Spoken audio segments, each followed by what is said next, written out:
ನಮಸ್ಕಾರ, ಹೇಗಿದ್ದೀರಾ ಸ್ನೇಹಿತರೆ? ಸತೀಶ್ ಜಾರಕಿಹೊಳಿ ಅವರು ಬಹುಶಃ ಕೆಪಿಸಿಸಿಐ ಪ್ರೆಸಿಡೆಂಟ್ ಪೋಸ್ಟ್ ಮೇಲೆ ಕಣ್ಣಿಟ್ಟಿರೋ ರೀತಿಯಲ್ಲಿ ಕಾಣಿಸ್ತಾ ಇದೆ. ಯಾಕಂತೇಳಿ ಹೇಳಿದ್ರೆ ಅವರು ಇತ್ತೀಚೆಗೆ ಕೊಟ್ಟಿರುವಂತ ಒಂದು ಹೇಳಿಕೆ ಅಂದ್ರೆ ಒಬ್ಬರೇ ಎರಡೆರಡು ಹುದ್ದೆಯನ್ನು ನಿಭಾಯಿಸ್ಲಿಕ್ಕೆ ಕಷ್ಟ ಆಗ್ತದೆ. ಹಾಗಾಗಿ ಕರ್ನಾಟಕದಲ್ಲಿ ಕೆಪಿಸಿಸಿಐ ಪ್ರೆಸಿಡೆಂಟ್ ಆಗಿರುವಂತಹ ಡಿ.ಕೆ. ಶಿವಕುಮಾರ್ ಅವರು ತಮ್ಮ ಸ್ಥಾನಕ್ಕೆ ರಾಜೀನಾಮೆ ಕೊಡೋದು ಒಳ್ಳೇದು, ಅವ್ರ ಬದಲಿಗೆ ಬೇರೆ ಯಾರನ್ನಾರು ಇಲ್ಲಿ ಕೆಪಿಸಿಸಿಐ ಪ್ರೆಸಿಡೆಂಟ್ ನಾಗಿ ಮಾಡಬೇಕು ಅಂತ ಅನ್ನೋ ರೀತಿಯಲ್ಲಿ ಮಾತಾಡಿದ್ರು ಅವರು. ಅಂದ್ರೆ ಈಗ ಕೆಪಿಸಿಸಿಐ ಪ್ರೆಸಿಡೆಂಟ್ ಕೂಡ ಆಗಿದ್ದಾರೆ, ಅದೇ ರೀತಿಯಲ್ಲಿ ಅವರು ಮಂತ್ರಿಗಳು ಕೂಡ ಆಗಿದ್ದಾರೆ. ಹಾಗಾಗಿ ಎರಡೆರಡು ಕಡೆ ಅವರು ಕೆಲಸ ಮಾಡ್ತಾ ಇರೋದ್ರಿಂದ ಅವರಿಗೆ ಬಹಳಷ್ಟು ಪ್ರೆಷರ್ ಬೀಳುತ್ತದೆ. ಎರಡೂ ಹುದ್ದೆಗಳನ್ನು ನಿಭಾಯಿಸ್ಲಿಕ್ಕೆ ಕಷ್ಟ ಆಗ್ಬಹುದು. ಹಾಗಾಗಿ ಯಾವ್ದು ಒಂದು ಹುದ್ದೆನ ಬಿಟ್ಟು ಬಿಡ್ಲಿ ಅಂತ ಹೇಳಿದ್ರು. ಅಂದ್ರೆ ಅವ್ರು ಹೇಳೋದು ಮೈನ್ ಆಗಿ ಬೇರೆ ಇನ್ಯಾವುದಲ್ಲ, ಕೆಪಿಸಿಸಿಐ ಪ್ರೆಸಿಡೆಂಟ್ ಪೋಸ್ಟ್ ಏನಿದೆ ಅದನ್ನ ಬಿಟ್ಬಿಡಿ ಅಂತೇಳಿ ಹೇಳ್ತಾ ಇದ್ದಾರೆ. ಅಂದ್ರೆ ಆ ಮೂಲಕ ಬಹುಶಃ ಎಲ್ಲೋ ತನ್ನ ಇಂಗಿತವನ್ನ ವ್ಯಕ್ತಪಡಿಸ್ತಾ ಇರೋ ರೀತಿಯಲ್ಲಿ ಕಾಣಿಸ್ತಾ ಇದೆ. ಅಂದ್ರೆ ನಾನೇ ಮುಂದಿನ ಕೆಪಿಸಿಸಿಐ ಪ್ರೆಸಿಡೆಂಟ್ ಆಗ್ಬೇಕು ಅನ್ನೋ ಒಂದು ಹುನ್ನಾರದಲ್ಲಿರುವ ರೀತಿಯಲ್ಲಿ ಕಾಣಿಸ್ತಾ ಇದೆ. ಆದ್ರೆ ಇದ್ರೊಳಗಡೆನೂ ಕೂಡ ಬಹಳಷ್ಟು ರಾಜಕೀಯಗಳಿರ್ತದೆ.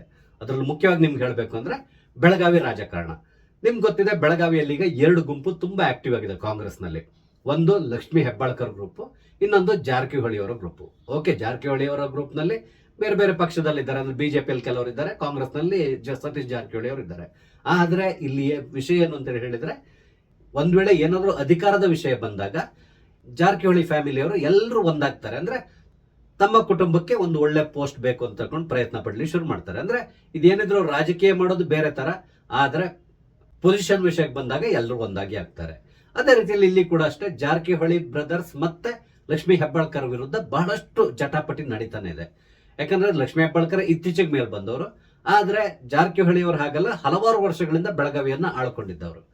ಈಗ ಏನಾಗಿದೆ ಅಂತ ಹೇಳಿದ್ರೆ, ಲಕ್ಷ್ಮೀ ಹೆಬ್ಬಾಳ್ಕರ್ ಅವರ ಹಿಂದೆ ಯಾರಿದ್ದಾರೆ ನಿಮ್ಗೆ ತುಂಬಾ ಚೆನ್ನಾಗಿ ಗೊತ್ತಿದೆ. ಡಿ.ಕೆ. ಶಿವಕುಮಾರ್ ಅವರು ಅವರಿಗೆ ಒಂದು ರೀತಿ ಶ್ರೀರಕ್ಷೆಯಾಗಿ ನಿಂತಿದ್ದಾರೆ. ಆ ಮುಖಾಂತರನೇ ಲಕ್ಷ್ಮೀ ಹೆಬ್ಬಾಳ್ಕರ್ ಅವರು ರಾಜಕೀಯದಲ್ಲಿ ಮೇಲ್ಗಡೆ ಬಂದಿರೋದು ಅಂತ ಹೇಳ್ಕೊಂಡು ಎಲ್ಲರಿಗೂ ಗೊತ್ತಿರುವಂತಹ ವಿಷಯ.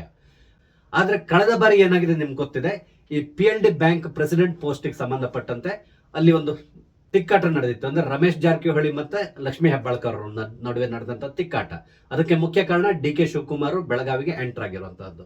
ಕೊನೆಗೆ ರಮೇಶ್ ಜಾರಕಿಹೊಳಿ ಅವರೇ ಪಾರ್ಟಿಯನ್ನು ಬಿಟ್ಟೋದ್ರು, ಸರ್ಕಾರ ಕೂಡ ಬಿದ್ದು ಹೋಗುವ ಪರಿಸ್ಥಿತಿಗೆ ಬಂತಲ್ಲಿ. ಹಾಗಾಗಿ ಆ ದಿನದಿಂದ ಕೂಡ ಅಷ್ಟೇ ಡಿ.ಕೆ. ಶಿವಕುಮಾರ್ ಅವರು ಯಾವುದೇ ಕಾರಣಕ್ಕೆ ಬೆಳಗಾವಿಗೆ ಎಂಟರ್ ಆಗ್ಲಿಕ್ಕೆ ಬಿಡಬಾರದು ಅನ್ನೋ ಒಂದು ಗಟ್ಟಿ ಧೋರಣೆಯನ್ನ ಈ ಜಾರಕಿಹೊಳಿ ಬ್ರದರ್ಸ್ ಪಾಲಿಸ್ಕೊಂಡು ಬರ್ತಾ ಇದ್ದಾರೆ.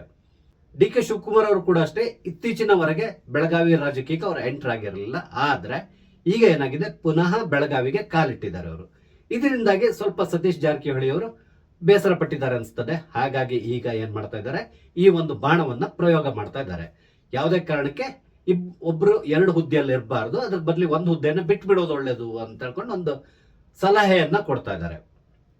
ಈ ಸಲಹೆಯನ್ನ ಹೈಕಮಾಂಡ್ ಅಕ್ಸೆಪ್ಟ್ ಮಾಡ್ತದೋ ಇಲ್ಲೋ ಬೇರೆ, ಆದ್ರೆ ಇವರು ಈ ರೀತಿ ಹೇಳೋ ಮುಖಾಂತರ ಮುಂದಿನ ದಿನಗಳಲ್ಲಿ ಡಿ.ಕೆ. ಶಿವಕುಮಾರ್ ಅವರು ಕುರ್ಚಿ ಮೇಲೆ ನಾನು ಕಣ್ಣಿಟ್ಟಿದ್ದೇನೆ, ಆ ಮುಖಾಂತರ ನಾನು ಇಲ್ಲಿ ಪ್ರೆಸಿಡೆಂಟ್ ಆಗುವ ಆಕಾಂಕ್ಷೆ ನನಗಿದೆ ಅಂತ ಹೇಳ್ಕೊಂಡು ಸತೀಶ್ ಜಾರಕಿಹೊಳಿ ಅವರು ತೋರಿಸ್ಕೊಳ್ತಾ ಇದ್ದಾರೆ. ಇದ್ರ ಜೊತೆ ಇನ್ನೊಂದು ವಿಷಯ ಇದೆ. ಅದೇನು ಅಂತ ಹೇಳಿದ್ರೆ, ಬೆಳಗಾವಿ ಮೇಲೆ ಸಂಪೂರ್ಣವಾದ ಹಿಡಿತವನ್ನ ತಗೊಳ್ಬೇಕು ಅಂತ ಹೇಳ್ಕೊಂಡು ಇತ್ತೀಚೆಗೆ ಲಕ್ಷ್ಮೀ ಹೆಬ್ಬಾಳ್ಕರ್ ಅವರು ಬಹಳಷ್ಟು ಪ್ರಯತ್ನ ಪಡ್ತಾ ಇದ್ದಾರೆ. ಆದ್ರೆ ಅದಕ್ಕೆ ಅಡ್ಡಾಗಿ ನಿಂತಿರೋದು ಸತೀಶ್ ಜಾರಕಿಹೊಳಿ. ಹಾಗಾಗಿ ಇಲ್ಲಿ ಹಿಡಿತವನ್ನ ಪಡಿಬೇಕು ಅಂತ ಹೇಳಿದ್ರೆ ತಮ್ಮ ಕಡೆಯವರೇ ಬೆಳಗಾವಿ ಕಾಂಗ್ರೆಸ್ನ ಪ್ರೆಸಿಡೆಂಟ್ ಆಗಿರ್ಬೇಕು. ಅದಕ್ಕಾಗಿ ಲಕ್ಷ್ಮೀ ಹೆಬ್ಬಾಳ್ಕರ್ ಅವರು ಏನ್ ಪ್ಲಾನ್ ಮಾಡ್ತಾ ಇದ್ದಾರೆ ಅಂದ್ರೆ, ತನ್ನ ಪುತ್ರ ಮೃಣಾಲ್ ಹೆಬ್ಬಾಳ್ಕರ್ನ ಬೆಳಗಾವಿ ಕಾಂಗ್ರೆಸ್ ಅಧ್ಯಕ್ಷನನ್ನಾಗಿ ಮಾಡ್ಲಿಕ್ಕೆ ತುಂಬಾ ಪ್ರಯತ್ನ ಪಡ್ತಾ ಇದ್ದಾರೆ. ಹೆಬ್ಬಾಳ್ಕರ್ ಅವರಿಗೆ ಒಂದೊಂದು ವಿಶ್ವಾಸ ಇದೆ, ಡಿ.ಕೆ. ಶಿವಕುಮಾರ್ ಅವರು ನನ್ನ ಈ ಒಂದು ಪ್ರಯತ್ನಕ್ಕೆ ಸಪೋರ್ಟ್ ಮಾಡ್ತಾರೆ ಅಂತೇಳಿ. ಇದು ಸತೀಶ್ ಜಾರಕಿಹೊಳಿ ಅವರಿಗೂ ಕೂಡ ತುಂಬಾ ಚೆನ್ನಾಗಿ ಗೊತ್ತಿದೆ. ಹಾಗಾಗಿ ಸತೀಶ್ ಜಾರಕಿಹೊಳಿ ಅವರು ಏನ್ ಮಾಡ್ತಾ ಇದ್ದಾರೆ, ಈಗ ಅಟ್ ಪ್ರೆಸೆಂಟ್ ಬೆಳಗಾವಿಯಲ್ಲಿ ಇರುವಂತಹ ಅಧ್ಯಕ್ಷ ಅಂದ್ರೆ ಬೆಳಗಾವಿ ಕಾಂಗ್ರೆಸ್ ಅಧ್ಯಕ್ಷ ಸತೀಶ್ ಜಾರಕಿಹೊಳಿ ಅವರ ಆತ್ಮೀಯ. ಅಂದ್ರೆ ಅವರು ಈಗಾಗಲೇ ಹಲವಾರು ವರ್ಷಗಳಿಂದ ಅಲ್ಲಿ ಅಧ್ಯಕ್ಷರಾಗಿದ್ದಾರೆ. ಹಾಗಾಗಿ ಯಾವುದೇ ಕಾರಣಕ್ಕೆ ಇವ್ರನ್ನ ಬದಲಾವಣೆ ಮಾಡ್ಲಿಕ್ಕೆ ಕೂಡ ಅವರು ಸತೀಶ್ ಜಾರಕಿಹೊಳಿ ಅವರು ತಯಾರಿಲ್ಲ. ಒಂದ್ ವೇಳೆ ಬದಲಾವಣೆ ಮಾಡಿದ್ರು ಕೂಡ ತಾನು ಸೂಚಿಸಿದಂತ ವ್ಯಕ್ತಿಯೇ ಇಲ್ಲಿಯ ಅಧ್ಯಕ್ಷ ಆಗಬೇಕು ಅಂತ ಸತೀಶ್ ಜಾರಕಿಹೊಳಿ ಅವರು ಹೈಕಮಾಂಡ್ ಮೇಲೆ ಪ್ರೆಷರ್ ಆಗ್ತಾ ಇದ್ದಾರೆ. ಇದರ ಮಧ್ಯದಲ್ಲಿ ಲಕ್ಷ್ಮೀ ಹೆಬ್ಬಾಳ್ಕರ್ ಅವರು ಇಲ್ಲ, ತನ್ನ ಮಗನನ್ನೇ ನಾನು ಇಲ್ಲೇ ಪ್ರೆಸಿಡೆಂಟ್ ಮಾಡ್ತೇನೆ ಅಂತ ಹೊರಟಿದ್ದಾರೆ. ಇದರಿಂದಾಗಿ ಏನಾಗಿದೆ, ಇವರಿಬ್ಬರ ಮಧ್ಯೆ ಪುನಃ ಬೀದಿ ಜಗಳ ಪ್ರಾರಂಭವಾಗುವ ಸಾಧ್ಯತೆಗಳಿದೆ. ಇದ್ರ ಮಧ್ಯದಲ್ಲಿ ಸತೀಶ್ ಜಾರಕಿಹೊಳಿ ಅವರು ನೇರವಾಗಿ ಈಗ ಡಿ.ಕೆ. ಶಿವಕುಮಾರ್ ಅವರು ಕೂತಿರುವಂತಹ ಕುರ್ಚಿ ಮೇಲೆ ಕಣ್ಣಿಟ್ಟಿದ್ದಾರೆ. ಅಂದ್ರೆ ಕೆಪಿಸಿಸಿಐ ಪ್ರೆಸಿಡೆಂಟ್ ನಾನು ಆಗ್ಬೇಕು ಅನ್ನೋ ಒಂದು ಇಚ್ಛೆಯನ್ನ ಈ ರೀತಿಯಲ್ಲಿ ಇಂಡೈರೆಕ್ಟ್ ಆಗಿ ತೋರಿಸ್ತಾ ಇದ್ದಾರೆ. ಅಂದ್ರೆ ಒಬ್ಬರಿಗೆ ಎರಡು ಹುದ್ದೆ ಬೇಕಿಲ್ಲ, ಒಂದು ಹುದ್ದೆ ಸಾಕು ಅಂತ ಹೇಳುವ ರೀತಿಯಲ್ಲಿ ಹೇಳ್ತಾ ಇದ್ದಾರೆ. ಅಂದ್ರೆ ಆ ಮೂಲಕ ಡಿ ಕೆ ಶಿವಕುಮಾರ್ ಅವ್ರನ್ನ ಬದಲಾಯಿಸಿ ಅಂತ ತಗೊಂಡು ಈಗ ಮಾತಾಡ್ಲಿಕ್ಕೆ ಶುರು ಮಾಡಿದ್ದಾರೆ. ಈಗ ಪ್ರಾರಂಭ ಆಗಿದೆ ಇದು.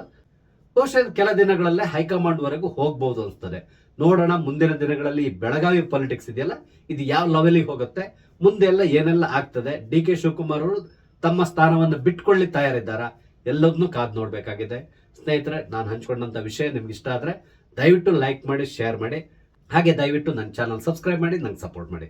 ನಮಸ್ತೆ, ಜೈ ಹಿಂದ್.